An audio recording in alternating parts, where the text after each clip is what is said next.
welcome to my channel. Our today's topic is compensating curves.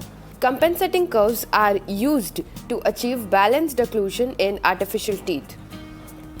There are two types of compensating curves, antero-posterior curves and lateral curves.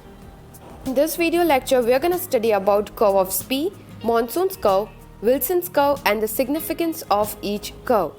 These curves are present in natural dentition only, but we try to mimic them in our artificial dentures or while giving the artificial teeth, just to achieve the balance occlusion.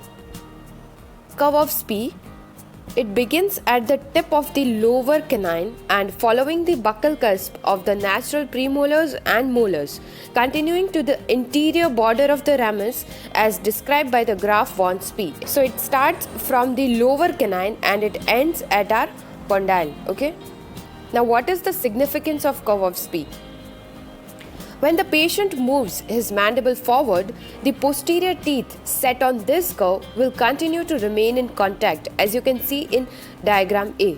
But if we have not set teeth according to the curve of Spee, then disocclusion during the protrusion of the mandible occurs, which is commonly known as Christensen's phenomenon. So how steep this curve of Spee should be? It is functionally and mechanically advantageous to keep it as modest or shallow as possible, and curve of Spee in children is flat or mild, whereas in adult it is more pronounced. Curve of Spee is convex in maxilla, as you can see the red line, and it is concave in mandible.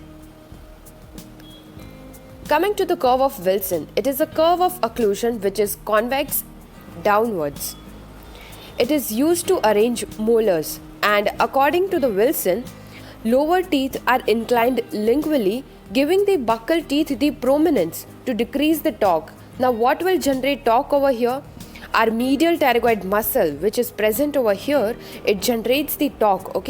It creates a muscle pull, so we have to arrange teeth in this direction.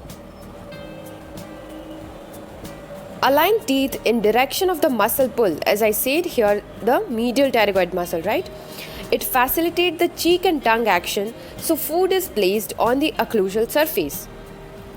Now what happens is, our tongue, which is present over here, it pushes the food on the occlusal table, and the cheeks over here, it also pushes the food on the occlusal table. That's why we have to set upper posterior teeth which are slightly buccally inclined and lower posterior teeth which are slightly lingually inclined.